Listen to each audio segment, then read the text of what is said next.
Go! Hello everyone! This is the Shwalshcast 2.0 because no one else is brave enough to actually introduce it. I am X-Man36, and The Monty. I am the American Ace. Okay. Secret Ninja. And I am Vianite.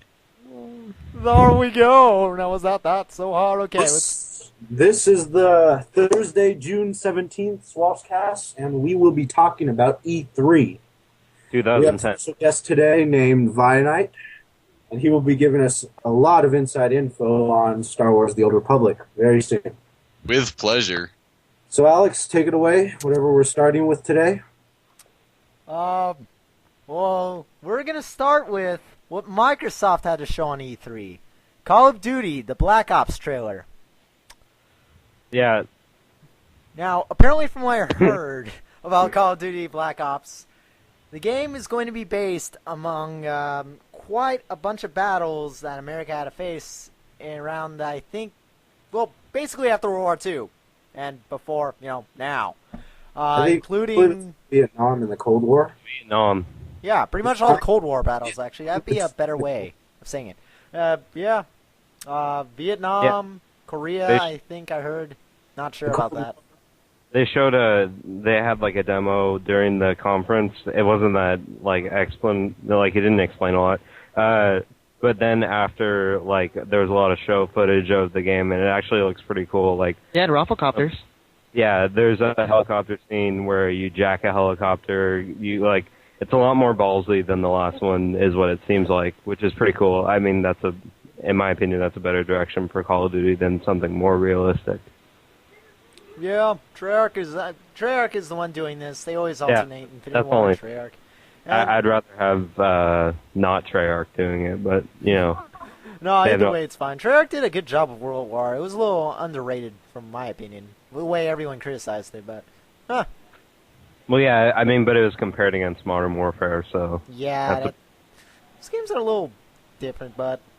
Moving on, yeah, the DLC for Call of Duty got announced, but, yeah, those are just map packs, so nothing real big there. Metal Gear Solid Rising, they showed a trailer for it. It looks like it uses Kinect, but I don't know, there hasn't been any confirmation for that, and there wasn't any demo on the show floor, so that doesn't help. But Kojima, when he announced it, said that he wasn't leading the project, he was just overseeing it, and Shigenobu Matsuyama, his friend, supposedly is going to be leading the project, which is pretty cool. And the way the action looks is awesome. I don't know how, if they do use Kinect, I don't know how it's going to work, because, you kind of need a controller. So, I'd suggest getting that once it comes out, if it does use Kinect on the PS3 or PC, but yeah, that's just my opinion on it. You mean the Xbox 360? No, yeah, they showed it on the Xbox 360, Yeah. It was just a, advertising thing probably for Kinect. I think it'd work way better on the PS3 Move. Yeah, PS3 is probably the system to get that on. Yeah, probably. Yeah, with the Move system, yeah, you can control and do the swing motions, and it'd be all fluid and one-to-one smooth. So... I think it'd work. I can't see it working really well on the Kinect. It doesn't seem like a very good Kinect game. So, I mean, if you're going to use the Kinect, just more controller based for that one. Yeah. And then they segued into Gears of War 3, which I mean, it looks pretty Gears of War-y. Other than that, I don't really know. Better in their improved graphics. They improved a bit on it, and it's now four-player co-op. I guess that's a big thing. Also, they announced some new modes, like this thing where I think it's called Beatdown or something like that. Beast mode. No, that's something different. Wait, is that the thing where you're all the tickers and then you all? Yeah, beast mode. You can be the Locust now, yeah. Yeah, that's what I was thinking of. Yeah, beast mode, and that sounds pretty cool. Plus, four-player co-op. Berserker they brought back. Oh, they brought that back to Berserker. Huh. It's a Lambit now. Oh, God. Yeah. Lambit Berserker. Just imagine that. It's 10 times stronger than a regular one, so they The say regular one can kill you in one hit. No, Oh dear exactly. lord. It was pretty cool to show how like they're adding in some really neat features with the co-op, like switching weapons and stuff like that. But the way they were showing it up on the show floor was really weird. They're like, because like I guess they thought they were on live TV, so they had to be all like casual gamery, and they're all like yelling like things to each other, like, "Oh, weapons over here, guys!" And so I don't know, it's just weird. But when they came to the boss, the boss was like super interactive with the environment, and so that stuff looks pretty cool. It was a good demo. Yes, indeed. So on to Fable 2. Hey, Fable 3. Fable 3. 3, sorry. Peter Molyneux. You know, I was watching a trailer on that. I was watching him like do a live demo. He seems to try to use the word unique a little bit too much. Yeah, I know unique exactly what you're system, talking this about. unique sword, this unique idea, this unique pause screen. I'm like, okay, we understand. You're trying to be different. Last E3, he kept using the word innovation. He used it like 50 times. And then before he walked off, he said it was better than Zelda, so screw him. Supposedly in this one, you can do pretty much everything Fable 2 had, but even more supposedly, such as even in co-op, if you go to their world, like your own playthrough, right, in single player, if your friend joins in that, everything that's in yours will be theirs while they're playing with you. And then supposedly you could even marry or date your co-op buddy. It's like, what the hell is this? That's gonna be weird. Yeah, only the graphics only slightly improved though. They didn't really make a big improvement on graphics. Yeah, they just worked more with playability and Yeah, gameplay stuff. the world. Yeah. The co-op last time sucked ass, so hopefully they just fix that. Yeah. But And Alright, yeah, so I don't know. Code Not a name lot to say. Kingdoms. They didn't show very much of it. Codename Kingdoms.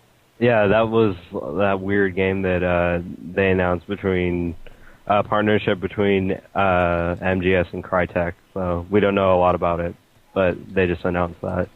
Halo Reach, yeah, they showed a gameplay trailer for that.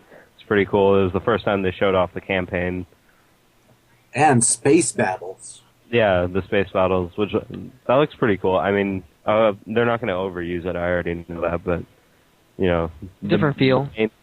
The main thing of Bungie games, especially Halo, it seems to be the campaign. So yeah. Although we played the beta, and it was pretty fun. Got a little repetitive after a while, but I never got to play it. Yeah, we didn't know about that. Well, basically, from what we saw, it was pretty fun, and they had a bit of new features to make it not like a complete clone. But yeah, moving on. And then the room got like all dark, and they're like, "Okay, from now on, everything else in this conference is only on Xbox." And then there's like this big awkward pause. But yeah, and then they started like talking about Kinect and the change from Natal, and like they showed a bunch of interface stuff, like with ESPN and all that kind of stuff. It was And everyone clapped. yeah, like the technology looks really cool for like interface and menus and stuff like that. But I don't like. It's probably priced really high. They didn't say the price of Natal. Kinect, which is really weird. Also, I heard some IGN people had problems with. Yeah, there's you can't sit down and use Kinect and like weird stuff like that. It's weird. I mean, I'm sure they'll have it fixed by the time it comes out, but I don't know. I mean, I for one don't want to be scrolling down the menu standing up. Yeah, and then also I don't see it being very practical for a lot of games. I mean, you know, games like, you know, Kinectimals and all those things, Kinect Sports, Kinect Joyride, Kinect Adventure, they all have to be made specifically without a controller, which I don't see being very practical unless they like show some big software where they can do it, like, and they can make you run without it being tedious without a controller. Yeah, and and that's like a big disadvantage. It can show the image of your outlying body, but it doesn't seem to be very well when you have things like in front of your body. So like, if you're to have like maybe a first-person shooter game and you're showing that you're holding a gun, it wouldn't read very well because it can't see that. You know what I'm saying? Like, what about boobs? What if you have boobs? Is that like? Yeah, I can't see it either. That's sexual connect, but oh well.